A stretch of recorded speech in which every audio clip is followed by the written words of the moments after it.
인생수선법 제1화 빨간 딱지 감각의 부활과 딸기 시럽의 기억. 딸기 시럽 냄새가 났다. 너무 달아서 오히려 서늘함이 느껴지는 기묘한 냄새였다. 마치 냉장고도 제대로 없던 어린 시절 유리병에 담긴 싸구려 시럽을 숟가락으로 퍼먹던 기억이 소환되는 듯했다.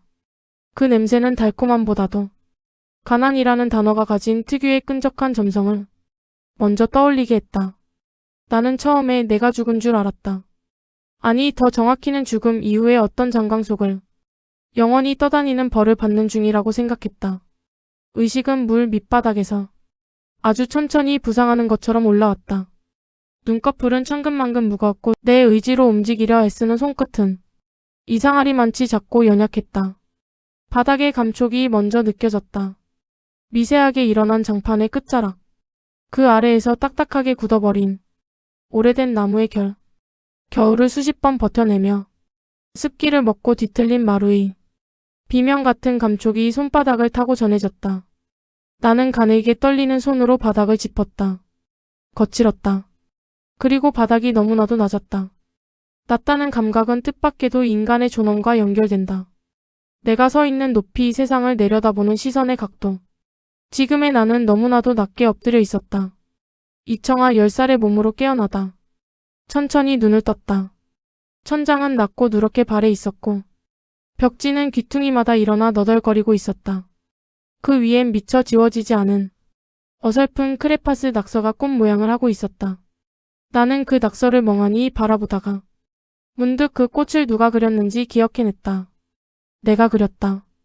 정확히는 이 몸의 주인이 그렸고 그 주인은 나였다. 이청아 24. 법철학을 전공하며 회복적 정의를 연구하던 수료생. 논문 초록을 수정하다 책상 위에서 잠들었던 내가 왜 이곳에 있는가? 여기는 2012년 빚쟁이들이 집문서를 들고 찾아오던 내 인생이 가장 처참하게 부서졌던 그 해였다. 24세 지적인 기억과 차가운 이성이 10살 아이의 작고 뜨거운 몸 안으로 구겨 넣어지고 있었다. 기억은 선명했지만 심장은 터무니없이 빠르게 뛰었고 작은 신체는 사고의 속도를 따라오지 못해 머리가 핑 돌았다. 이것은 꿈인가 아니면 지독한 업보의 재현인가? 방문 밖의 울음과 지옥의 서막. 그때였다. 방문 밖에서 누군가 억눌린 채 흐느끼는 소리가 들려왔다. 할머니였다. 그 울음은 내가 평생을 잊지 못한 소리였다. 억울해서 우는 게 아니었다. 억울하다는 감정조차 사치라 느껴져서 존재 자체가 지워지는 것 같은 사람의 비참한 무너짐이었다. 그리고 이어서 들려온 짐승 같은 소리. 쿵, 쿵. 낡은 문짝을 부술듯 두드리는 소리가 집안의 정적을 찢어발겼다. 열어요. 법원 집행 들어갑니다. 사람 있는 거 다 아니까. 내 등줄기를 타고 식은땀이 흘러내렸다. 왔다 그날이. 서류 한 장이 인간의 삶을 어떻게 난도질하는지, 국가의 공권력이 가난한 자의 문턱을 얼마나 쉽게 넘어서는지, 10살의 내가 세상의 잔인함을 처음으로 목격했던 그 현장이 시작되고 있었다. 나는 무릎을 세우고 숨을 깊게 골랐다. 관조. 내가 그토록 사랑했던 철학의 단어. 사태의 인연과 구조를 한 걸음 물러나 꿰뚫어보는 힘. 지금 내게 필요한 건 어린아이의 공포가 아니라 상황을 해체하는 차가운 관조였다. 첫 번째 매듭을 향한 발걸음. 거실은 비좁았다. 현관 앞엔 시커먼 점퍼를 입은 남자 셋이 성큼성큼 들어와 있었다. 그들의 몸에서는 겨울의 찬 공기와 찌든 담배 냄새, 그리고 타인의 고통에 무감각해진 업무의 냄새가 났다. 한 남자가 이미 빨간 딱지 뭉치를 펼치고 있었다. 빨간색. 가난한 집에서 이 색깔은 축제가 아니라 경고였다. 그는 할머니가 시집 올 때 가져왔다는 자개장에 거침없이 딱지를 붙였다. 철퍽. 그 소리는 마치 우리 가족의 가슴에 낙인을 찍는 소리처럼 들렸다. 재봉틀에도 낡은 텔레비전에도 할아버지의 유품에도 붉은 낙인이 찍혔다. 할머니는 구석에서 어깨를 들썩이며 체적을 잃어가고 있었다. 수치심은 인간을 물리적으로도 작게 만든다. 나는 더 이상 지켜만 볼 수 없었다. 나는 방문을 열고 거실 한복판으로 걸어나갔다. 발이 짧아 걸음도 작았지만 바닥을 딛는 감각은 그 어느 때보다 단단했다. 나는 추시민의 눈을 똑바로 응시하며 입을 열었다. 나의 첫 번째 수선은 바로 이 질문에서 시작될 것이다. 뭐야, 제이와 교실의 촌스럽게. 규칙. 다시 서게 된 교문 앞. 교문 앞에 섰다. 쟤 눈빛 낡은 좀 봐. 철문, 무서워. 햇빛에 바랜 뭐야, 운동장, 촌스럽게. 복도 창문에 반사되는 오전의 희끄무레한 빛. 14년 전 눈빛 나는 좀 봐. 이곳에서 숨 쉬는 법부터 무서워. 잃었다. 뭐야, 촌스럽게. 아빠는 빛만 남긴 채 사라졌고 집엔 빨간 딱지가 붙었다. 쟤 씻지 눈빛 좀 못한 봐. 옷에서는 눅눅한 무서워. 가난의 냄새가 났고 뭐야, 나는 늘 촌스럽게. 고개를 숙인 채 다녔다. 아이들은 본능적으로 알아챘다. 쟤 눈빛 누가 좀 봐. 약한지, 무서워. 누가 혼자인지, 뭐야, 촌스럽게. 누가 물어뜯기 쉬운지를. 교실은 작은 사회가 아니다. 쟤 정글이다. 눈빛 좀 봐. 그리고 무서워. 나는 전생에서 뭐야, 촌스럽게. 가장 오래 살아남지 못한 먹잇감이었다. 하지만 지금은 다르다. 쟤 눈빛 좀 봐. 10살의 몸, 무서워. 24의 뭐야, 영혼. 촌스럽게. 나는 천천히 숨을 들이마셨다. 이번엔 절대 당하지 쟤 않는다. 눈빛 좀 봐. 먹잇감을 찾는 무서워. 눈빛. 뭐야, 자, 전학생 촌스럽게. 왔다. 담임의 무심한 목소리가 교실 안에 울렸다. 쟤 이름은 눈빛 좀 이청아. 봐. 소개가 무서워. 끝나기도 전에 뭐야, 웃음소리가 촌스럽게. 터졌다. 야, 제 오빠. 시장 바닥에서 주워 입은 쟤 거 아니냐? 눈빛 좀 봐. 냄새 날 것 같아. 무서워. 뭐야, 낄낄대는 촌스럽게. 아이들.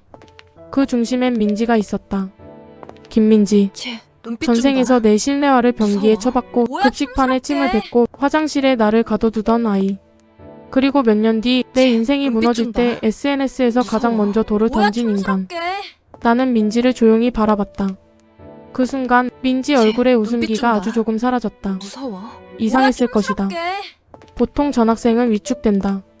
특히 가난한 아이는 쟤 더 그렇다. 눈빛 좀 봐. 하지만 내 무서워. 눈빛엔 두려움이 뭐야, 없었다. 촌스럽게. 24세 삶은 인간을 바꾼다. 배신, 쟤 폭력, 눈빛 좀 봐. 병간호, 무서워. 뭐야, 가난, 촌스럽게. 절망. 그 모든 걸 통과한 사람의 눈은 10살짜리 아이와는 쟤 전혀 다르다. 눈빛 좀 봐. 민지가 무서워. 미간을 뭐야, 찌푸렸다. 촌스럽게. 뭘 봐? 포식자는 냄새를 맡는다. 나는 천천히 쟤 민지 눈빛 자리 좀 봐. 앞으로 걸어갔다. 무서워. 교실 뭐야, 공기가 촌스럽게. 순간 굳었다. 아이들은 직감한다. 무언가 이상하다는 쟤 걸. 눈빛 좀 봐. 이름이 민지였나? 무서워. 내 뭐야, 목소리는 촌스럽게. 낮고 차분했다. 마치 시끄러운 아이를 달래는 어른처럼. 쟤 민지가 눈빛 좀 봐. 비웃듯 말했다. 무서워. 왜? 뭐야, 촌스럽게. 거지 주제에. 나는 시선을 아래로 내렸다. 민지 입안. 쟤 눈빛 볼 좀 봐. 한쪽이 미세하게 부풀어 무서워. 있었다. 뭐야, 촌스럽게. 사탕. 나는 교실 뒤 게시판을 힐끗 봤다. 수업 쟤 중 음식물 눈빛 좀 섭취 봐. 금지. 무서워. 그리고 다시 뭐야, 민지를 촌스럽게. 바라봤다. 남의 옷 걱정할 시간에 사탕이나 삼키지 그래. 쟤 규칙 눈빛 어기고 좀 봐. 있는 건 너잖아. 무서워. 순간 뭐야, 교실이 촌스럽게. 조용해졌다. 아이들 표정이 바뀌었다. 왜냐하면 예상이 쟤 깨졌기 눈빛 좀 때문이다. 봐. 무서워. 먹잇감은 원래 뭐야, 반격하지 촌스럽게. 않는다. 민지가 자리에서 벌떡 일어났다. 야, 너 진짜. 쟤 눈빛 좀 봐. 손이 올라왔다. 무서워. 뺨을 뭐야, 치려는 촌스럽게. 움직임. 하지만 나는 이미 알고 있었다. 사람은 화날 때 쟤 반드시 눈빛 어깨가 좀 봐. 먼저 움직인다는 걸. 무서워. 나는 뭐야, 허공에서 민지 촌스럽게. 손목을 붙잡았다. 탁. 짧고 단단한 소리. 쟤 눈빛 어른의 좀 힘. 봐. 아. 무서워. 민지가 뭐야, 얼굴을 촌스럽게. 찌푸렸다. 나는 손목을 놓지 않았다. 몸은 10살이었다. 쟤 눈빛 좀 봐. 하지만 근육의 무서워. 기억은 남아 뭐야, 있었다. 촌스럽게. 나는 수년 동안 할머니를 부축했다. 병원 계단을 오르내렸고 쟤 무거운 눈빛 좀 짐을 봐. 들었고 밤새 사람 무서워. 몸을 돌보며 뭐야, 살아왔다. 촌스럽게. 힘은 몸 크기로만 생기지 않는다. 어떻게 써야 하는지를 쟤 아는 데서 눈빛 좀 나온다. 봐. 나는 무서워. 부드럽게 웃었다. 뭐야, 촌스럽게. 민지야. 폭력은 나쁜 거야. 선생님이 급히 다가왔다. 쟤 눈빛 좀 봐. 이청아. 무서워. 손 놔. 뭐야, 촌스럽게. 나는 천천히 손을 풀었다. 겉보기엔 내가 당한 쪽이었다. 쟤 민지가 눈빛 좀 먼저 봐. 손을 들었고 나는 무서워. 막았을 뭐야, 뿐이었다. 촌스럽게. 하지만 민지는 안다. 내 손가락 끝이 얼마나 차갑고 강했는지. 쟤 눈빛 좀 봐. 나는 선생님을 바라보며 무서워. 말했다. 뭐야, 촌스럽게. 민지가 화난 것 같아요. 제가 잘 이야기할게요. 선생님 얼굴엔 눈빛 좀 당황이 봐. 스쳤다. 무서워. 아이들도 뭐야, 혼란스러워했다. 촌스럽게. 전학생이 울지 않는다. 겁먹지 않는다. 쟤 눈빛 오히려 좀 봐. 분위기를 장악한다. 무서워. 그건 뭐야, 아이들 촌스럽게. 세계에서 가장 낯선 일이었다. 비밀을 아는 사람. 쉬는 쟤 시간이 눈빛 되자 좀 봐. 민지가 나를 복도로 끌고 무서워. 갔다. 뭐야, 너 촌스럽게. 뭐야? 나는 창문 밖 운동장을 바라봤다. 햇빛 아래 쟤 뛰노는 아이들. 눈빛 좀 봐. 아무것도 모르는 무서워. 얼굴들. 뭐야, 촌스럽게. 나는 낮게 말했다. 너 아빠 요즘 바쁘시겠다. 민지 쟤 표정이 눈빛 좀 굳었다. 봐. 뭐? 무서워. 뭐야, 상가 번영의 돈 촌스럽게. 때문. 경찰서도 곧 가셔야 하고. 순간 민지 얼굴이 눈빛 좀 새하얗게 봐. 질렸다. 무서워. 그건 아직 뭐야, 아무도 모르는 촌스럽게. 일이었다. 몇 년 뒤 뉴스에 나왔던 사건. 횡령, 쟤 눈빛 좀 조사, 봐. 망신. 무서워. 뭐야, 하지만 촌스럽게. 지금의 민지는 아직 어린아이였다. 나는 민지에게 천천히 다가갔다. 쟤 눈빛 좀 봐. 학교에 퍼지면 어떨까? 무서워. 뭐야, 다들 엄청 촌스럽게. 재밌어 하겠지. 민지 눈동자가 흔들렸다. 공포였다. 눈빛 좀 봐. 사람은 이해할 수 무서워. 없는 존재를 뭐야, 가장 무서워한다. 촌스럽게. 그리고 지금의 나는 민지에게 그런 존재였다. 쟤 규칙은 눈빛 누가 좀 봐. 만드는가? 무서워. 네가 그걸 어떻게 뭐야, 알아? 촌스럽게. 민지 목소리가 떨렸다. 나는 대답하지 않았다. 쟤 대신 눈빛 좀 아주 봐. 조용히 말했다. 무서워. 착하게 뭐야, 굴어. 촌스럽게. 그럼 나도 조용히 있을게. 민지는 입술을 깨물었다. 쟤 눈빛 분했다. 좀 봐. 무서웠다. 무서워. 뭐야, 촌스럽게. 하지만 동시에 본능적으로 깨닫고 있었다. 지금 자기 앞에 있는 건 쟤 예전처럼 눈빛 좀 울기만 봐. 하는 먹잇감이 아니라는 걸. 무서워. 뭐야, 나는 촌스럽게. 민지 손목을 툭 놓아주었다. 그리고 교실 안으로 걸어 들어갔다. 쟤 눈빛 좀 아이들의 봐. 시선이 동시에 무서워. 따라붙었다. 뭐야, 촌스럽게. 조금 전까지 비웃던 눈빛, 하이에나처럼 들떠있던 얼굴들, 쟤 눈빛 좀 그 봐. 모든 게 변하고 있었다. 무서워. 뭐야, 경계. 촌스럽게. 두려움, 호기심. 권력은 싸움으로 완성되지 쟤 않는다. 눈빛 좀 봐. 사람들의 무서워. 인식이 바뀌는 뭐야, 순간 촌스럽게. 질서가 재편된다. 교실의 새로운 질서. 나는 교실 쟤 가장 안쪽 눈빛 좀 봐. 햇살이 잘 드는 창가 무서워. 자리에 앉았다. 뭐야, 촌스럽게. 따뜻한 빛이 책상 위로 번졌다. 창밖 나무가 바람에 흔들리고 쟤 있었다. 눈빛 좀 봐. 아이들은 무서워. 아직도 나를 뭐야, 힐끗거렸다. 촌스럽게. 하지만 아무도 쉽게 말을 걸지 못했다. 민지는 쟤 조용히 자기 눈빛 좀 자리에 봐. 앉아 있었다. 무서워. 전생에서는 뭐야, 상상도 촌스럽게. 못했던 풍경이었다. 나는 천천히 창밖을 바라봤다. 쟤 눈빛 좀 그리고 봐. 아주 작게 중얼거렸다. 무서워. 뭐야, 왕따는 내가 촌스럽게. 정하는 거야. 햇빛이 눈가에 내려앉았다. 이제부터 쟤 눈빛 좀 봐. 이 교실의 규칙은 나야. 무서워. 뭐야, 전생에 나는 촌스럽게. 살아남기 위해 숨었다. 하지만 이번 생은 다르다. 쟤 나는 더 눈빛 이상 좀 봐. 사냥당하지 않는다. 무서워. 지옥 뭐야, 갔던 전학 촌스럽게. 첫날은 이번 생에서 내가 처음으로 포식자가 된 순간이었다. 쟤 눈빛 좀 제3화 기억을 붙잡는 문장들. 살아있는 할머니. 시장통 입구에서 발걸음이 멈췄다. 낡은 유모차 하나. 그 안에 산처럼 쌓인 폐지. 그리고 허리가 굽은 작은 뒷모습. 할머니였다. 구멍난 양말. 해진 고무신. 땀에 젖은 등허리. 하지만 살아있었다. 24살의 기억 속 할머니는 병상 위에 누워 있었다. 눈은 흐려져 있었고 내 이름조차 기억하지 못했다. 도둑년 내 돈 가져가지 마. 너 누구야? 치매는 사람을 죽이기 전에 먼저 기억을 찢어버린다. 나는 그 시간을 견뎌냈다. 욕설, 망상, 새벽의 비명, 기저귀 냄새, 끝없이 반복되는 같은 질문. 그 모든 기억이 시장 골목의 햇빛 아래서 한꺼번에 되살아났다. 나는 숨을 삼켰다. 그리고 거의 뛰듯 달려갔다. 할머니. 할머니가 놀라 돌아봤다. 주름진 얼굴, 땀에 젖은 이마. 하지만 눈빛은 아직 맑았다. 나는 순간 울고 싶어졌다. 아직 늦지 않았다. 무너지는 사람의 시작. 우리 청아 왔냐? 할머니는 반갑게 웃었다. 학교는 잘 다녀왔고? 응. 애들 안 괴롭히고? 응. 할머니는 안도한 듯 웃었지만 그 웃음 아래엔 깊은 불안이 숨어 있었다. 아빠는 연락 없지? 나는 대답하지 못했다. 아빠라는 단어가 나오자 할머니 손끝이 아주 미세하게 떨렸다. 전생의 기억이 스쳤다. 빛 독촉, 야반 도주, 빨간 딱지, 새벽 초인종 소리. 그날 이후 할머니의 정신은 급속도로 무너졌다. 스트레스는 기억을 갉아먹는다. 불안은 사람의 뇌를 천천히 침식한다. 나는 알고 있었다. 치매는 단순히 늙어서 오는 병이 아니다. 상실과 공포가 반복될 때 사람의 정신은 스스로 무너진다.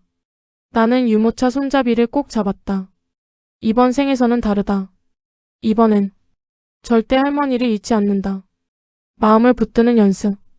집으로 돌아오자마자 나는 할머니를 방으로 데려갔다. 낡은 책상, 삐걱거리는 의자, 빛바랜 스탠드, 그리고 학교 도서관에서 빌려온 두꺼운 책 한 권. 할머니는 눈을 가늘게 떴다. 이게 뭐냐? 마음을 튼튼하게 하는 거. 그런 게 다 있어? 응. 엄청 좋은 거야. 나는 책장을 천천히 넘겼다. 그리고 낮고 차분한 목소리로 읽기 시작했다. 한 마음이 망가지 세계를 품고 흔들리는 생각 또한 지나가는 구름과 같으니 할머니는 멍하니 듣고 있었다. 내가 읽으면 따라해봐. 아이고 어려운데. 천천히 하면 돼. 나는 알고 있었다. 반복적인 낭독. 손으로 따라쓰기. 집중해서 듣기.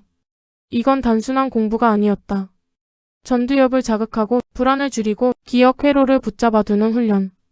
훗날 논문을 준비하며 배운 명상치료와 인지훈련이었다. 10살짜리 아이의 몸으로 나는 할머니의 미래를 수선하고 있었다. 기억은 문장으로 남는다. 한마음이 망가지. 할머니가 천천히 따라 읽었다. 발음은 자꾸 꼬였고 글씨는 삐뚤빼뚤했다. 하지만 괜찮았다. 중요한 건 완벽함이 아니다. 계속 생각하는 것. 계속 말하는 것. 계속 기억하려 애쓰는 것. 그게 사람의 정신을 붙든다. 나는 연필을 쥔 할머니 손을 바라봤다. 굳은 살, 갈라진 손등. 수십 년 동안 바느질하고 폐지를 주우며 살아온 손. 그 손이 천천히 문장을 적고 있었다. 청아야. 할머니가 문득 나를 바라봤다. 너 요즘 이상하다. 뭐가? 꼭 어른 같다. 나는 웃지 못했다. 전생에 나는 이 웃음을 끝내 지켜내지 못했다. 병실에서 욕설을 듣고 새벽마다 침대를 닦으며 혼자 울던 시간이 떠올랐다. 하지만 지금 내 앞에 할머니는 웃고 있었다. 맑게, 따뜻하게. 나는 그 웃음을 오래 바라봤다. 그리고 속으로 다짐했다. 이번엔 절대 빼앗기지 않는다. 가난은 기다려주지 않는다. 할머니가 잠든 뒤 나는 거실로 나왔다. 형광등 불빛 아래 낡은 가계부를 펼쳤다. 약강, 전기세, 쌀강, 빚이자. 숫자들이 숨 막히게 적혀 있었다. 집행관들을 돌려보냈다고 끝난 게 아니다. 가난은 언제나 다음 달을 기다리고 있었다. 나는 연필 끝으로 책상을 두드렸다. 10살짜리 아이가 할 수 있는 일. 합법적으로 돈을 벌 수 있는 방법. 그리고 그 순간 신문 구석에 작은 광고 하나가 눈에 들어왔다. 전국 어린이 문예 공모전. 대상 상금 300만 원. 나는 광고를 한참 바라봤다. 300만 원. 지금 우리에겐 세상을 바꿀 돈이었다. 나는 천천히 숨을 내쉬었다. 24살의 나는 작가였다. 문장 하나로 사람을 울렸고 상처 입은 마음들을 위로했다. 그 모든 경험이 지금 내 안에 남아 있었다. 10살의 몸. 어른의 통찰. 그리고 이미 실패를 겪어본 인간의 슬픔. 세상은 아직 모르고 있다. 곧 괴물 같은 천재 소녀 하나가 나타난다는 걸. 진짜 전쟁의 시작. 나는 원고지 한 장을 꺼냈다. 새하얀 종이 위로 형광등 불빛이 내려앉았다. 손에 쥔 연필이 아주 천천히 움직였다. 첫 문장. 나는 오래 생각하지 않았다. 좋은 문장은 머리가 아니라 상처에서 나온다. 나는 이미 너무 많은 걸 잃어봤다. 그래서 안다. 사람이 가장 외로운 순간. 누군가에게 가장 듣고 싶은 말. 무너지는 마음이 어떤 소리를 내는지. 연필 끝이 종이 위를 스쳐 지나갔다. 사각, 사각, 사각. 창밖은 어느새 어두워져 있었다. 방 안에서는 할머니의 얕은 숨소리가 들렸다. 나는 원고지를 내려다보며 작게 중얼거렸다. 이제 시작이야. 가난은 사람을 비참하게 만든다. 하지만 나는 안다. 비참함 속에서도 인간은 품위를 배울 수 있다는 걸. 그리고 문장은 망가진 인생을 다시 이어붙이는 가장 조용한 수선이라는 것을. 제사와 월요일의 함정. 사라진 사람의 냄새. 아빠가 사라진 지 일주일째였다. 집안에는 아직도 아빠 냄새가 남아 있었다. 싸구려 담배 냄새. 낡은 와이셔츠에 밴 땀 냄새. 그리고 실패한 가장만이 풍기는 짙은 체념의 냄새. 전생에 나는 그 냄새를 견디지 못했다. 아빠를 원망했고 무서워했고 끝내 미워했다. 하지만 지금의 나는 안다. 아빠는 우리를 버린 게 아니다. 누군가에게 완벽하게 먹힌 것이다. 나는 할머니가 잠든 틈을 타 아빠 서재로 들어갔다. 먼지가 수북이 쌓인 책상. 뒤집힌 서류들. 비어있는 담배가. 그리고 끝내 도망치기 직전까지 아빠가 붙들고 있었던 흔적들. 나는 천천히 서랍을 열었다. 삐걱. 그 작은 소리가 이상하게 크게 들렸다. 강준혁이라는 이름. 서랍 안에는 낡은 수첩 하나가 들어있었다.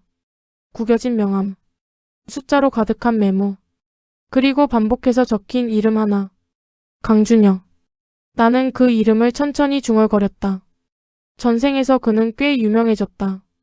성공한 청년 사업가, 언론 인터뷰, 강연, 투자 전문가. 하지만 나는 안다. 그 화려한 껍데기 아래에 무엇이 숨어 있었는지. 사기, 조작, 가스라이팅, 타인의 절망을 먹고 자라는 인간. 아빠는 그에게 속았다. 이번만 성공하면 됩니다. 조금만 더 투자하시면 돼요. 인생 역전할 수 있습니다. 희망이라는 이름의 독. 벼랑 끝 사람은 동아줄과 올가미를 구분하지 못한다. 나는 수첩을 펼쳤다. 그리고 기억을 더듬었다. 강준혁은 절대 성급하게 움직이지 않는다. 먼저 친절해진다. 상대의 자존심을 세워준다. 실패를 위로해준다. 그러다 어느 순간 상대 인생 전체를 담보로 잡는다. 아빠는 이미 그 과정에 들어가 있었다. 10살짜리 전략가. 나는 침대 밑에서 검은 노트를 꺼냈다. 10살 아이의 글씨체. 하지만 내용은 전혀 어린아이가 아니었다. 주식시장 흐름, 부동산 폭등 시기, 망할 기업들의 이름, 미래 사건들, 14년을 다시 살아온 인간만이 만들 수 있는 기록. 나는 연필 끝으로 노트를 두드렸다. 어떻게 살아남을 것인가? 아니, 이제는 살아남는 걸 넘어서야 했다. 어떻게 되찾을 것인가?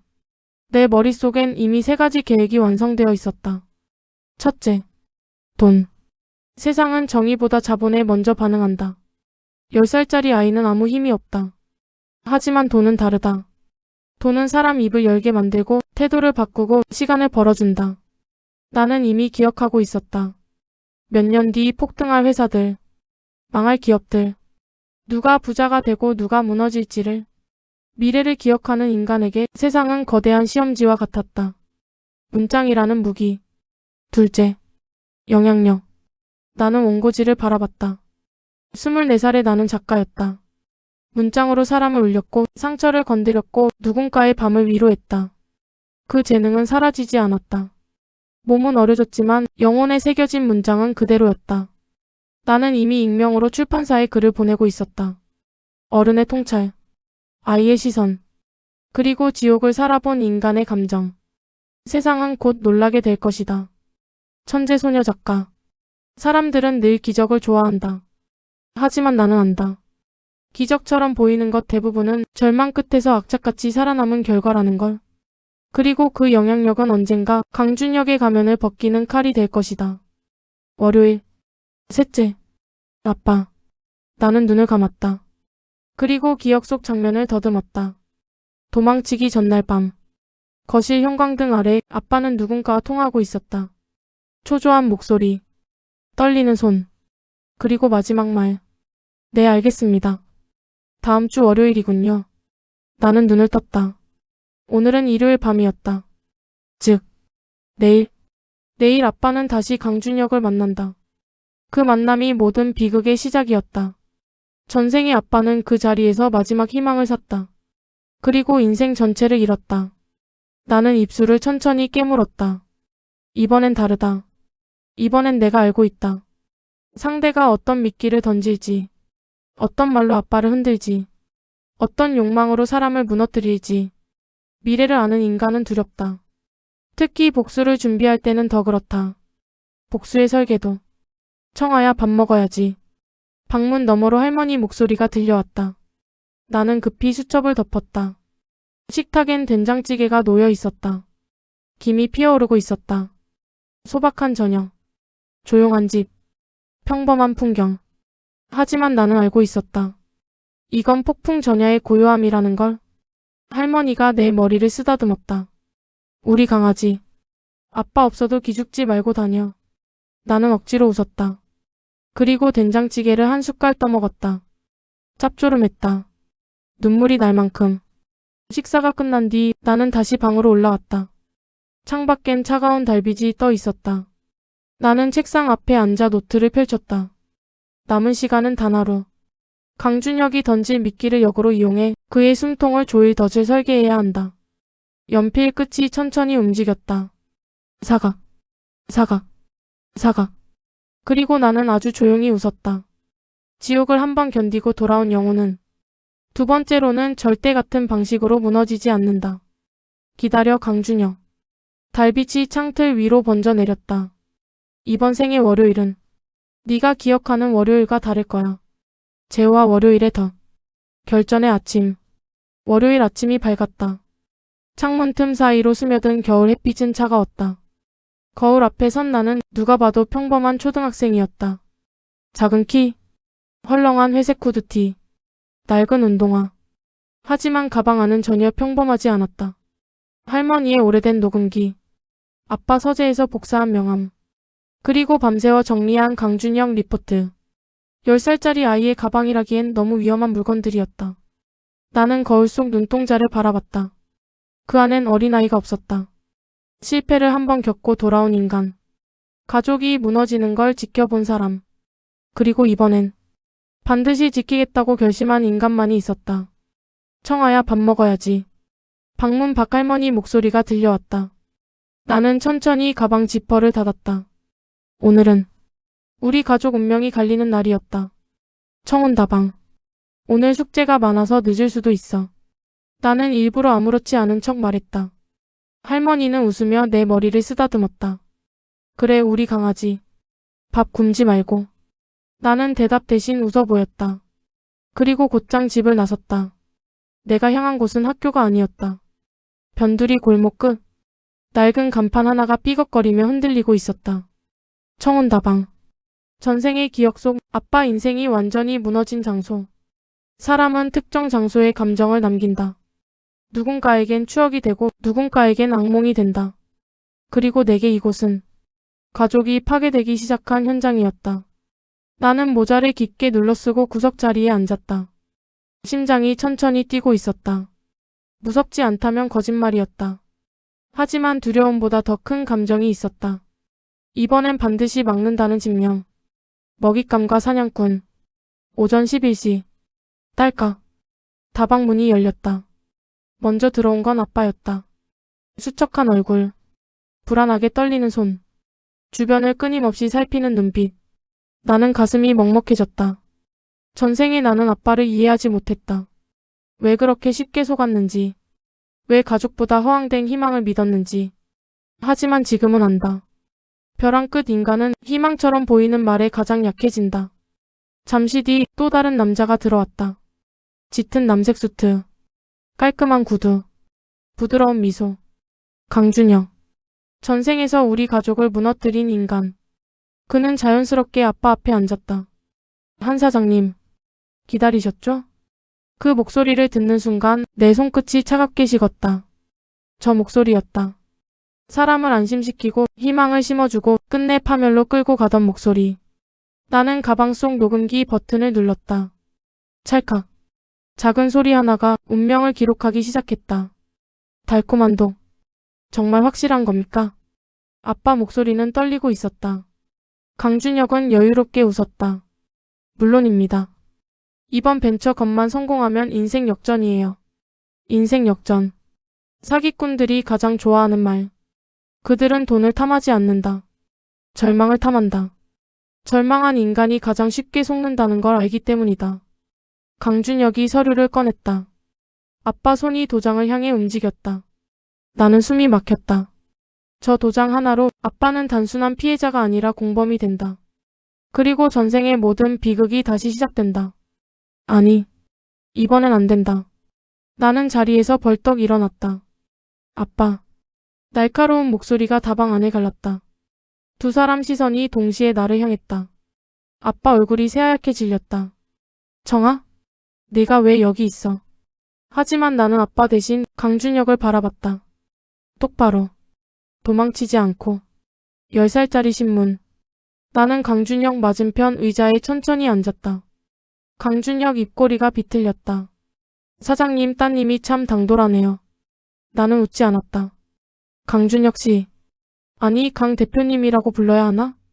그 순간 강준혁 눈빛이 미세하게 흔들렸다. 직감한 것이다. 이 아이가 평범하지 않다는 걸. 나는 가방에서 종이 뭉치를 꺼냈다. 성진테크. 자본금 5천만 원. 사무실도 가짜 임대. 강준혁 표정이 굳었다. 아빠는 멍한 얼굴로 나를 바라봤다. 나는 멈추지 않았다. 대기업 투자 들어온다던가. 지난달 기술 심사 탈락했잖아요. 정적. 다방 안 공기가 무겁게 가라앉았다. 강준혁 얼굴에서 미소가 완전히 사라졌다. 너 지금 무슨 소리를? 나는 서류를 식탁 위에 내려놨다. 탁. 증거는 여기 있어요. 녹음기. 강준혁이 벌떡 일어났다. 이 꼬맹이가. 그가 내 멱살을 잡으려는 순간 나는 녹음기를 식탁 위에 올려놨다. 탁. 아주 작은 기계였다. 하지만 그 순간만큼은 총보다 강력했다. 방금 하신 말씀 다 녹음됐어요. 강준혁 움직임이 멈췄다. 나는 천천히 주변을 둘러봤다. 신문을 내려다보는 다방 주인. 그리고 비로소 진실을 깨달은 아빠. 아빠 눈빛이 달라져 있었다. 두려움 대신 분노가 서서히 차오르고 있었다. 강준혁은 상황이 끝났다는 걸 깨달았다. 사기꾼은 사람을 속일 순 있어도 증거 앞에서는 약해진다. 그는 이를 악물었다. 재수 없는 꼬맹이. 그리고 서류를 챙겨 다방을 빠져나갔다. 도망치듯. 전생에서 우리 가족을 짓밟았던 인간이 처음으로 패배한 순간이었다. 빨간 딱지는 2번 없다. 강준혁이 떠난 뒤에도 아빠는 한동안 움직이지 못했다. 멍한 얼굴. 떨리는 손. 나는 천천히 아빠 손을 잡았다. 차갑고 거칠었다. 아빠. 이제 집에 가자. 아빠 눈동자가 흔들렸다. 청아야. 너 도대체. 끝내 말을 잇지 못했다. 당연했다. 10살 딸아이가 사기꾼 정체를 꿰뚫고 미래를 아는 사람처럼 행동한다. 누가 이해할 수 있을까? 하지만 괜찮다. 이해받는 건 중요하지 않았다. 지키는 게 중요했다. 나는 아빠 손을 꼭 잡았다. 전생에 나는 너무 늦었다. 할머니도 아빠도 나 자신도 지켜내지 못했다. 하지만 이번 생은 다르다. 나는 다시는 같은 비극을 허락하지 않을 것이다. 다방 문을 나서며 나는 차가운 겨울 하늘을 올려다봤다. 그리고 아주 조용히 중얼거렸다. 내 인생에 빨간 딱지는 2번 없어. 바람이 천천히 불어왔다. 그리고 우리 가족을 무너뜨리는 일도 절대 2번은 없을 거야. 제6화 어린 문학가의 탄생. 돌아온 아빠. 강준혁이 떠난 뒤 찻집 안에는 긴 침묵만 남아 있었다. 아빠는 한동안 아무 말도 하지 못했다. 텅 빈 의자만 바라보던 아빠의 어깨가 천천히 흔들리기 시작했다. 그리고 결국 얼굴을 감싸 쥔 채 울음을 터뜨렸다. 청아야. 갈라진 목소리. 아빠가 정말 못났다. 그 울음은 단순한 안도감이 아니었다. 믿었던 희망이 사기였다는 절망. 가족을 지키지 못했다는 수치심. 그리고 10살짜리 딸아이에게 구원받았다는 자괴감. 나는 조용히 아빠 손등을 토닥였다. 거칠고 차갑고 오랫동안 삶에 치여온 손. 전생에 나는 저 손을 미워했다. 하지만 이제는 안다. 사람은 강해서 무너지는 게 아니라 너무 오래 버텨서 무너진다는 걸. 나는 작게 말했다. 집에 가자. 아빠는 끝내 고개를 들지 못한 채 천천히 일어났다. 다시 돌아온 집. 노을이 붉게 물든 골목길. 우리는 말없이 걸었다. 빨간 딱지가 붙은 집. 찢어진 방충망. 금이 간 담벼락. 하지만 오늘만큼은 다르게 보였다. 전생의 아빠는 이 집으로 돌아오지 못했다. 부끄러움과 실패감에 짓눌려 끝내 가족을 피해 도망쳤다. 그리고 남겨진 건 할머니의 병과 내 절망뿐이었다. 하지만 이번 생은 달랐다. 오늘 아빠는 돌아왔다. 완벽하게 무너지기 전에. 현관문 앞에 선 아빠가 한참 동안 손잡이를 잡지 못했다. 나는 먼저 문을 열었다. 할머니, 우리 왔어. 부엌에서 된장 냄새가 났다. 그 순간 아빠 눈가가 다시 붉어졌다. 돌아올 집이 있다는 건 인간을 다시 살게 만든다. 원고지. 그날 밤 나는 곧장 책상 앞에 앉았다. 강준혁을 막아낸 건 시작일 뿐이었다. 빚은 아직 남아있었다. 약값도 필요했고 생활비도 필요했다. 결국 세상을 움직이는 건 돈이다. 나는 가방 깊숙이 숨겨둔 원고지 뭉치를 꺼냈다. 0.5평의 안식. 지난 일주일 동안 밤을 새워 쓴 중편소설. 10살의 시선으로 쓰였지만 그 안에는 24의 절망과 통찰이 담겨 있었다. 병실 냄새, 가난의 감각, 무너지는 인간의 표정, 그리고 다시 살아가려는 의지. 좋은 문장은 상상으로 만들어지지 않는다. 끝까지 견뎌본 사람만이 진짜 슬픔의 무게를 안다. 나는 마지막 장을 천천히 넘겼다. 그리고 아주 조용히 중얼거렸다. 이번엔 문장으로 살아남는다. 어린아이의 얼굴을 한사기. 내 전략은 단순했다. 어린이 문예 대회엔 나가지 않는다. 세상은 어린 천재를 좋아하는 척하지만 실제로는 소비한다. 10살이 이런 글을?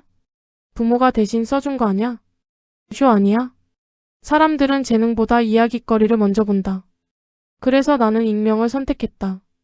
대한문학상 신인 소설 부문. 필명. 청아. 나이도 얼굴도 정체도 숨긴 채 오직 문장으로만 평가받는 곳. 나는 우체국 창구 앞에 섰다. 직원이 의아한 얼굴로 봉투를 바라봤다. 혼자 왔니? 네. 나는 태연하게 웃었다. 그리고 봉투를 건넸다. 내 인생을 바꿀 첫 번째 원고였다. 우체국 문을 나서는 순간 겨울 바람이 얼굴을 스쳤다. 나는 고물상 앞에 멈춰섰다. 낡은 트럭들이 녹슨 채 줄지어 있었다. 전생에 나는 저런 트럭을 몰며 살아갔다. 짐칸엔 늘 사람들의 폐기물과 내 삶의 피로가 실려 있었다. 하지만 이번 생은 다르다. 이번엔 희망을 싣고 달릴 것이다. 기적의 시작. 보름 뒤 수업 중 교실 문이 열렸다. 이청 학생. 교무실로 좀 오렴. 아이들 시선이 한꺼번에 쏠렸다. 민지조차 이상하다는 얼굴로 나를 바라봤다. 교무실 분위기는 묘하게 술렁이고 있었다. 담임 선생님 얼굴은 상기되어 있었다. 청아야. 혹시 대한문학상에 글 보냈니? 나는 모른 척 고개를 기울였다.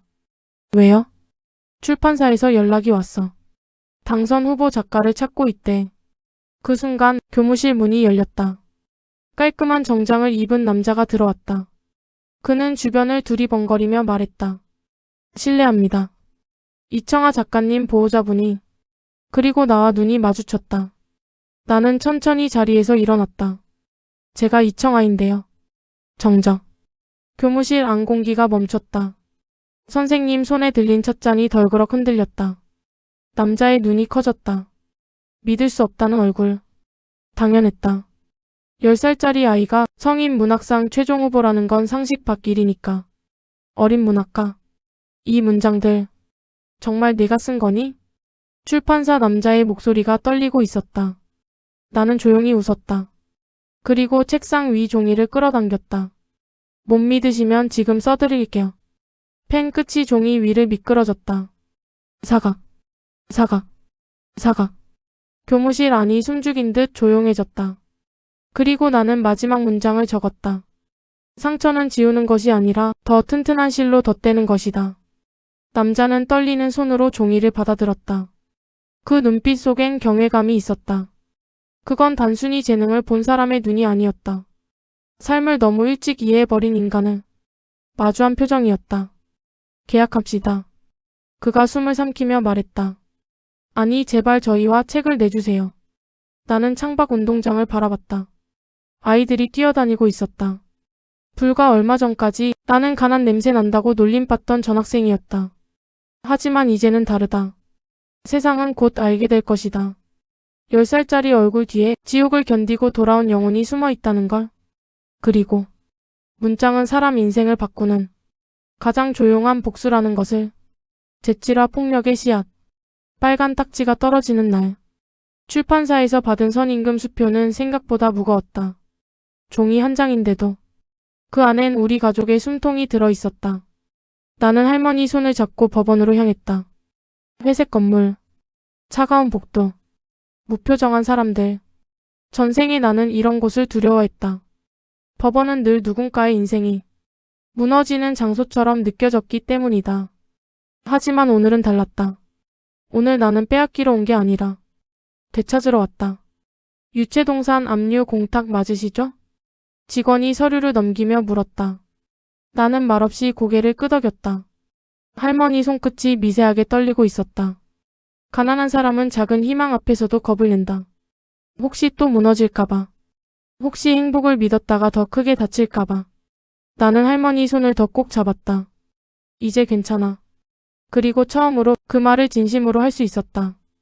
딱지가 떼어지는 소리. 며칠 뒤, 집행관들이 다시 우리 집 문을 두드렸다. 하지만 이번엔 달랐다. 그들의 손엔 빨간 딱지가 없었다. 확인됐습니다. 압류 해제 처리하겠습니다. 집행관이 벽에 붙은 딱지를 천천히 떼어냈다. 철퍽. 그 소리가 이상하게도 눈물처럼 들렸다. 자개장, 재봉틀, 텔레비전, 가족의 삶 위에 붙어있던 붉은 낙인들이 하나둘 사라졌다. 할머니는 연신 눈가를 훔쳤다.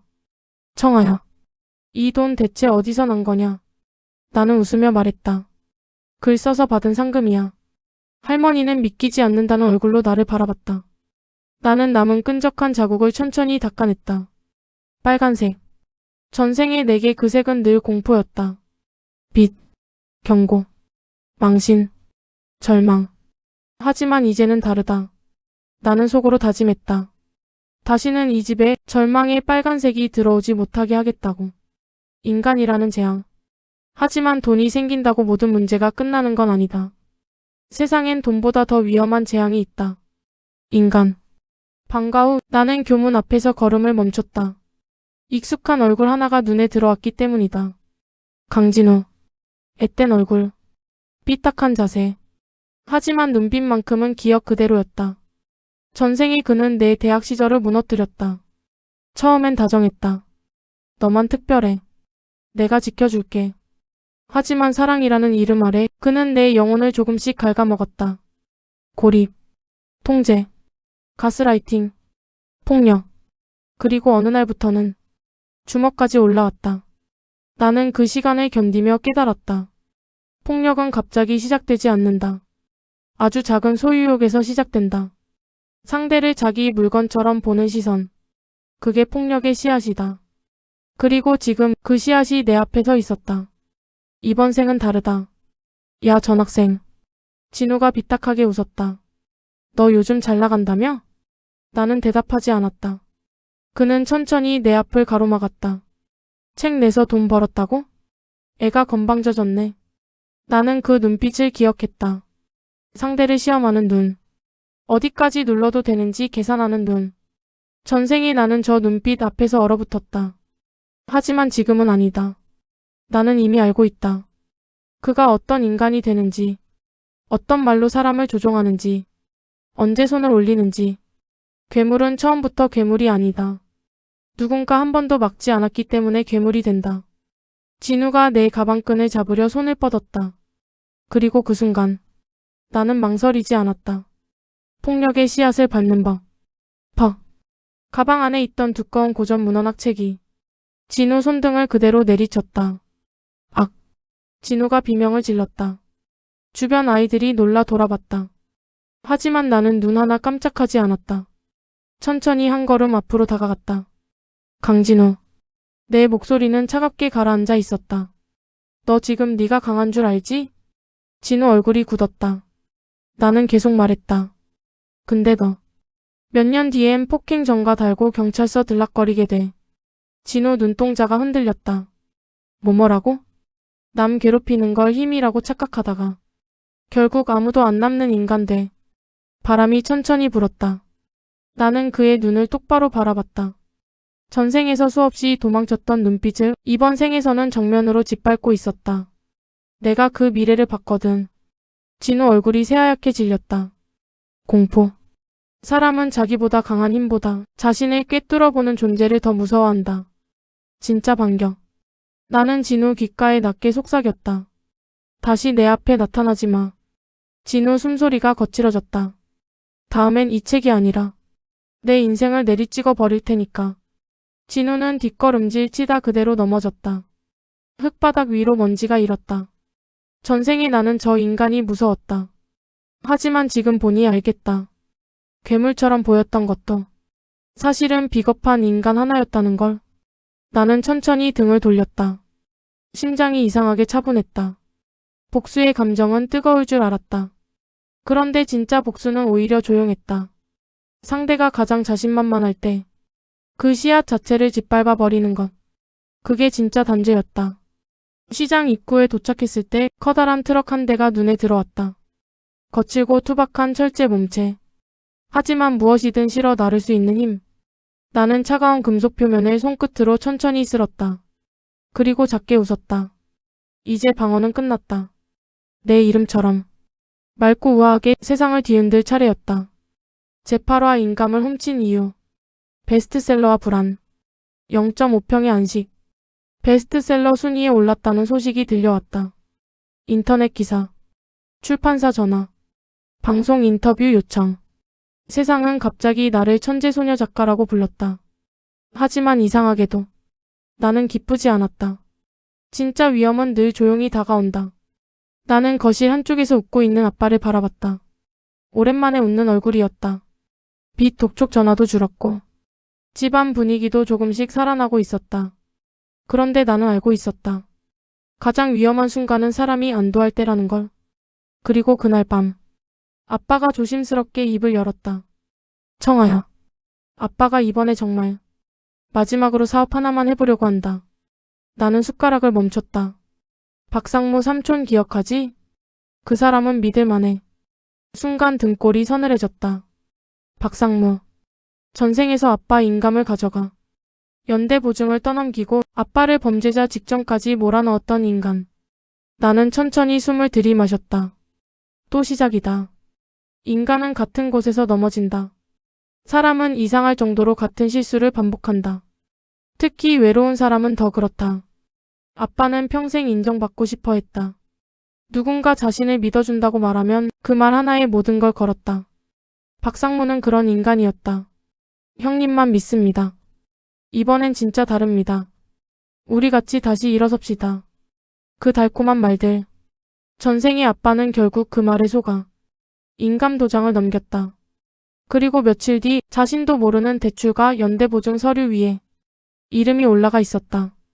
나는 그 미래를 기억했다. 경찰서, 독촉장, 도망치는 아빠, 무너지는 할머니. 이번엔 절대 반복되지 않는다. 그날 밤 나는 조용히 아빠 서재로 들어갔다. 어둠 속에서 서랍을 열었다. 그리고 인감 도장을 발견했다. 딸이 아빠의 도장을 훔친 밤. 작은 나무 도장. 하지만 그 안엔 가족의 인생이 들어있었다. 나는 한참 동안 도장을 바라봤다. 전생에 나는 법을 공부했다. 그래서 안다. 인감 하나가 사람을 어떻게 망칠 수 있는지. 도장은 단순한 물건이 아니다. 인생의 책임을 대신 찍는 낙인이다. 나는 망설이지 않았다. 도장과 신분증, 계약서 초안을 가방 안에 넣었다. 도둑질. 누군가는 그렇게 부를 것이다. 하지만 상관없었다. 가족을 지키기 위한 범죄는 때로는 기도보다 절실하다. 나는 가방 지퍼를 천천히 닫았다. 그리고 아주 조용히 중얼거렸다. 이번엔 내가 먼저 움직인다. 계약의 날. 다음 날 오후. 약속 장소 근처 카페 앞. 낡은 트럭들이 지나가는 도로 옆에서 나는 아빠를 기다렸다. 잠시 뒤 멀리서 두 남자가 걸어왔다. 아빠. 그리고 박상무. 전생보다 조금 젊은 얼굴. 하지만 눈빛은 그대로였다. 사람을 계산하는 눈. 상대를 돈으로만 보는 인간의 표정. 아빠는 가방을 뒤적이며 당황하고 있었다. 이상하네. 분명 여기 넣어뒀는데. 박상무 표정이 굳었다. 한 사장 오늘 계약 안 하면 큰일 난다니. 도장 빨리 찾아봐. 그 조급함. 나는 알고 있었다.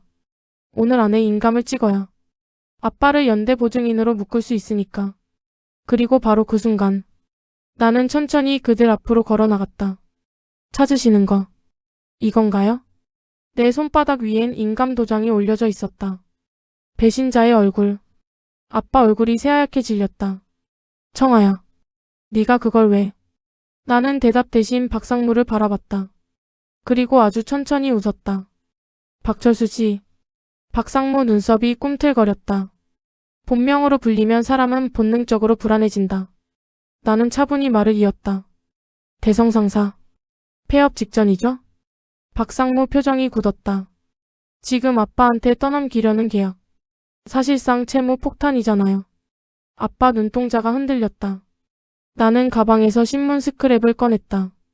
전생에서 박상무에게 당했던 피해자 기사. 이 사람도 똑같이 당했어요. 인감 넘겼다가 인생 망가졌죠. 박상무가 버럭 소리쳤다. 야, 애가 헛소리하는 걸 믿을 거야. 하지만 목소리엔 이미 떨림이 섞여 있었다. 사기꾼은 진실보다 자신의 정체가 드러나는 걸 더 두려워한다. 나는 그의 눈을 똑바로 바라봤다. 어제 술집에서 하신 말도 기억나는데요? 후구 하나 잡으면 이번 달 끝난다고. 물론 녹음은 없었다. 하지만 전생의 기억은 그 어떤 증거보다 선명했다. 가족의 해방. 아빠 손이 떨리기 시작했다. 그리고 천천히 박상무 손에 들린 계약서를 빼앗았다. 찢는 소리가 크게 울렸다. 북북, 북북. 종이 조각들이 바닥 위로 떨어졌다. 다신 내 앞에 나타나지 마. 아빠 목소리는 떨렸지만 처음으로 분노가 담겨 있었다. 친구, 자네는 짐승보다 못한 놈이야. 박상무는 욕설을 내뱉으며 도망치듯 사라졌다. 그 순간 도로 위를 지나던 대형 트럭이 길게 경적을 울렸다. 빵! 마치 승전보 같았다. 나는 조용히 아빠 손에 인감 도장을 다시 쥐어주었다. 아빠는 그 작은 도장을 두 손으로 꼭 붙잡았다. 그리고 결국 내 앞에 무릎을 꿇었다. 미안하다 청아야. 굵은 눈물이 바닥으로 떨어졌다. 나는 잠시 아빠를 바라보다 작게 말했다. 이제 됐어. 바람이 천천히 불어왔다. 아빠는 그냥 집에 있어. 돈은 내가 벌게. 10살짜리 아이 입에서 나오기엔 너무 어른 같은 말. 하지만 아빠는 아무 말 없이 고개를 끄덕였다. 그날 이후 아빠 서재는 내 작업실이 되었다. 트럭 엔진 소리를 배경 삼아 나는 문장을 써 내려갔다. 이제 단순히 빚을 갚는 걸로는 부족했다. 우리 가족을 망가뜨렸던 이 세상의 설계도 자체를 내 손으로 다시 고쳐 쓸 차례였다. 재구와 병수발의 쇠사슬을 끊고 가장 두려웠던 미래. 집안의 빚이 조금씩 정리되기 시작했을 때 나는 오히려 더 불안해졌다. 사람들은 가난이 가장 무서운 줄 안다. 하지만 내게 진짜 지옥은 따로 있었다. 치매. 사랑하는 사람이 나를 잊어가는 병. 전생에 나는 그 시간을 견뎠다. 새벽마다 이름을 잊은 할머니가 방문을 두드렸고 나는 잠든 척 눈물을 삼켰다. 너 누구냐? 우리 청아 어디 갔어? 그 말을 들을 때마다 내 안에 무언가가 조금씩 무너졌다. 병수발은 몸보다 마음을 먼저 갉아먹는다. 누군가를 사랑할수록 더 잔인하다. 그래서 이번 생에 나는 결심했다. 병이 시작된 뒤 싸우는 게 아니라 아예 시작조차 못하게 만들겠다고. 마음 일기. 할머니. 오늘부터 나랑 같이 일기 쓰는 거야. 할머니는 돋보기를 고쳤으며 웃었다. 아이고. 이 나이에 무슨 공부냐. 나는 만년필 하나를 꺼내 할머니 손에 쥐어주었다. 묵직한 감촉. 공부 아니야. 보물찾기야. 보물? 응. 할머니 기억. 나는 책상 위에 고전 문장을 펼쳤다. 그리고 천천히 읽기 시작했다. 마음은 흐르는 물과 같고 기억은 붙잡는 것이 아니라 돌보는 것이다. 할머니는 서툰 손으로 문장을 따라 적었다. 삐뚤빼뚤한 글씨. 하지만 괜찮았다. 중요한 건 잘 쓰는 게 아니다. 생각하고 기억하고 감정을 움직이는 것. 그게 뇌를 깨운다. 전생에 나는 논문을 쓰며 배웠다. 인지 자극, 반복 훈련, 감정 회상. 사람의 뇌는 생각보다 오래 버틸 수 있다. 포기하지 않으면 지옥의 미래를 바꾸는 법. 나는 할머니 식단까지 바꿨다. 보양식, 견과류, 영양제, 출판사 선임금은 대부분 할머니 건강에 들어갔다. 누군가는 말했다. 10살짜리 애가 왜 저렇게까지 하냐고.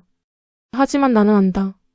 간병 지옥은 한번 시작되면 사람 인생 전체를 삼킨다. 전생에 나는 병원 냄새 속에서 살았다. 약 냄새, 소독약 냄새, 젖은 기저귀 냄새. 그리고 어느 순간 나 자신이 사라져갔다. 그래서 이번 생은 다르다. 나는 할머니를 모시고 숲으로 갔다.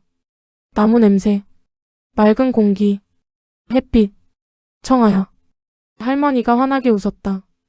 요새는 이상하게 머리가 맑다. 내 어릴 때 좋아하던 사탕 이름도 생각난다. 나는 걸음을 멈췄다. 그리고 아주 천천히 숨을 내쉬었다.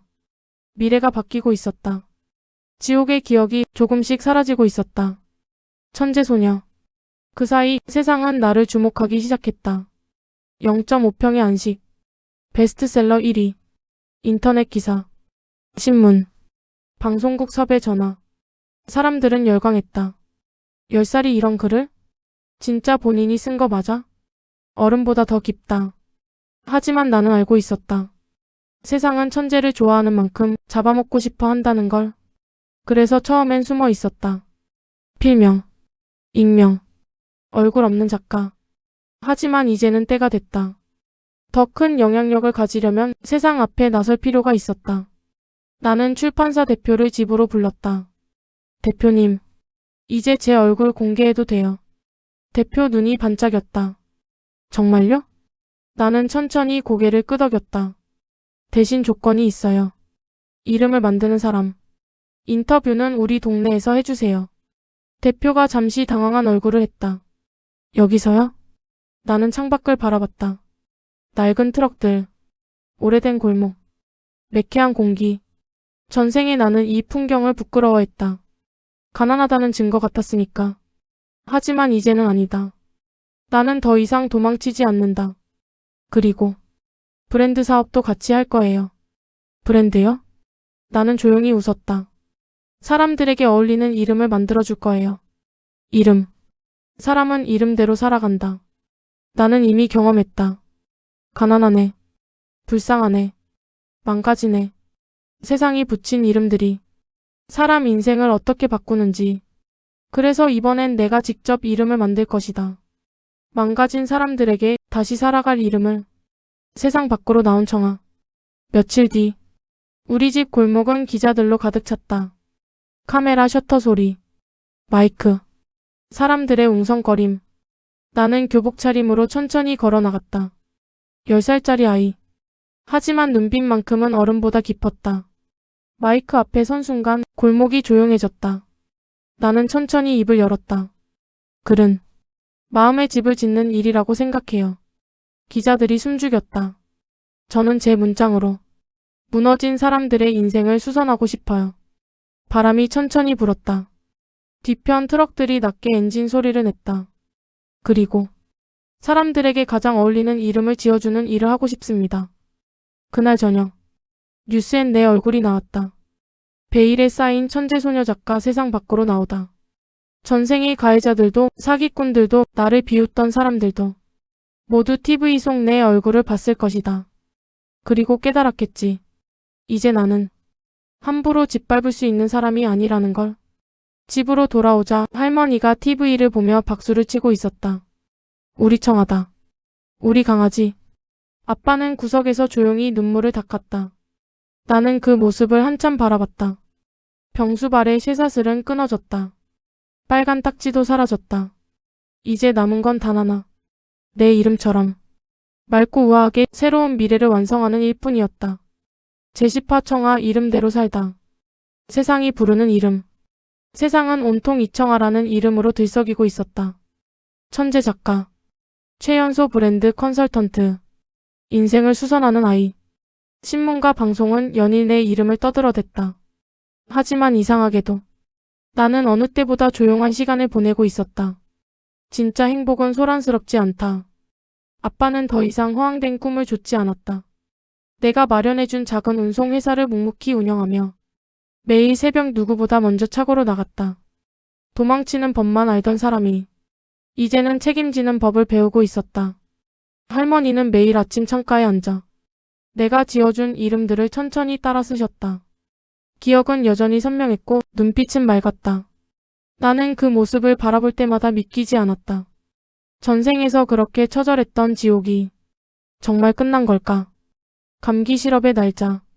그날 아침 나는 서재 창가에 앉아 마지막 원고를 정리하고 있었다. 햇빛이 책상 위를 길게 비추고 있었다. 원고 옆에는 작은 달력이 놓여 있었다. 나는 무심코 날짜를 바라보다 손을 멈췄다. 14년 전. 내 인생이 뒤틀렸던 날. 딸기 맛 감기 시럽을 마시고 열에 들떠 쓰러졌던 바로 그날의 날짜였다. 심장이 천천히 빨라졌다. 문득 두려워졌다. 만약 지금까지의 모든 일이 꿈이라면 10살의 몸으로 돌아갔던 시간도, 가족을 구했던 순간들도, 할머니의 웃음도 전부 열병 속 환상이었다면? 그러면 나는 다시 곰팡내 나는 자취방으로 돌아가야 하는 걸까? 병수발과 빛, 그리고 끝없는 절망이 기다리던 그 삶으로. 나는 천천히 눈을 감았다. 그리고 거실로 내려갔다. 채온. 아빠와 할머니는 거실에 있었다. TV에서는 내 인터뷰가 재방송되고 있었다. 우리 청아 말도 참 예쁘게 하지? 그러게요, 어머니. 두 사람이 웃고 있었다. 나는 말없이 다가가 먼저 할머니 손을 잡았다. 따뜻했다.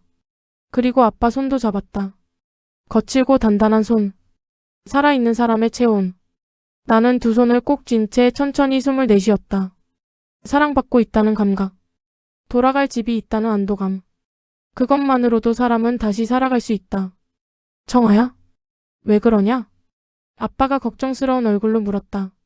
나는 억지로 웃어 보였다. 아니야. 그냥 행복해서. 그리고 그 순간 코끝으로 익숙한 향이 스며들었다. 딸기 시럽 냄새. 너무 달아서 오히려 서늘한 냄새. 내 의식이 천천히 흔들리기 시작했다. 다시 눈을 뜬 순간 눈꺼풀이 무겁게 올라갔다. 온몸이 뜨거웠다. 열이 끓고 있었다. 나는 숨을 헐떡이며 천장을 바라봤다. 익숙한 방. 익숙한 공기. 순간 심장이 철렁 내려앉았다. 설마 정말 다 꿈이었던 걸까? 나는 급히 몸을 일으켰다. 하지만 곧 무언가 이상하다는 걸 깨달았다. 벽지. 곰팡이로 얼룩졌던 싸구려 벽지가 아니었다. 내가 직접 고른 실크 벽지. 따뜻한 원목 가구.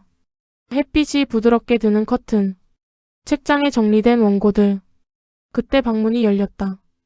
선생님 깨어나셨어요? 비서였다. 나는 얼어붙은 채 거울을 바라봤다. 거울 속엔 10살짜리 아이가 없었다. 24살의 나. 맑고 단단한 눈빛을 가진 성공한 작가 이청아가 서 있었다. 꿈이 아니었다. 나는 떨리는 손으로 책상 위 액자를 집어들었다. 사진 속엔 환하게 웃는 할머니와 아빠가 있었다. 그리고 그 사이에서 행복하게 웃고 있는 나. 눈물이 차올랐다. 꿈이 아니었다. 10살의 몸으로 돌아가 싸웠던 시간들. 가족을 지키기 위해 발버둥쳤던 14년. 그 모든 시간이 진짜 내 인생이 되어 있었다. 나는 급히 물었다. 할머니는요? 비서가 웃으며 대답했다. 어르신은 거실에 계세요. 오늘도 장명 을에서 보시면서 서체 연습 중이십니다. 나는 더 듣지 못하고 곧장 거실로 뛰어나갔다. 할머니는 안경을 코끝에 걸친 채 이름들을 천천히 읽고 계셨다. 이 이름은 기운이 참 맑네.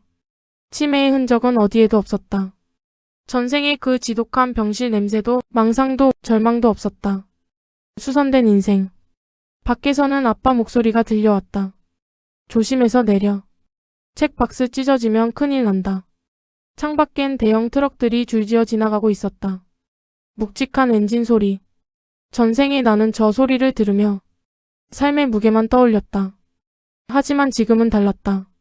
이제 저 소리는 가족을 지켜낸 사람들의 삶의 소리였다. 나는 천천히 책상 앞으로 돌아왔다. 새 만년필 하나가 놓여 있었다. 검고 반짝이는 몸체. 나는 펜을 집어들었다. 그리고 새 원고의 첫 문장을 써 내려갔다. 사각, 사각, 사각. 인생은 수선할 수 있다. 햇빛이 원고 위로 번졌다. 다만 당신 손에 지혜라는 바늘과 용기라는 실이 쥐어져 있다면. 나는 조용히 미소 지었다. 빨간 딱지는 사라졌다. 병수발의 쇠사슬도 끊어졌다. 가난도, 절망도, 폭력도 더는 내 인생을 지배하지 못했다. 나는 결국 내 이름대로 살게 되었다. 맑고 우아하게. 청아라는 이름처럼. 그리고 나의 두 번째 인생은 이제 비로소 진짜 시작되고 있었다.